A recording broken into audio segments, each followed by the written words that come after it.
খুব সুন্দর রাস্তা। এটা হইল বিনোদিনী রোড। সব সময় মানুষ খালি আপ ডাউন, দেখা তো সুন্দর।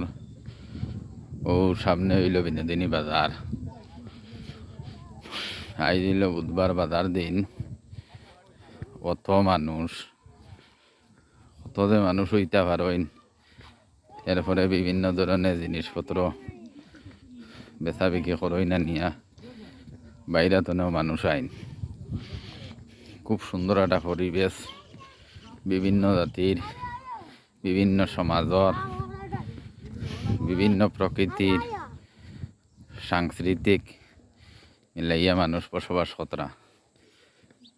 তাদের সৌন্দর্য, তাদের চলাফেরা, তাদের আচার ব্যবহার খুব ভালো। আর জায়গাটা দেখতেও খুব মুগ্ধকর, খুব সুন্দর।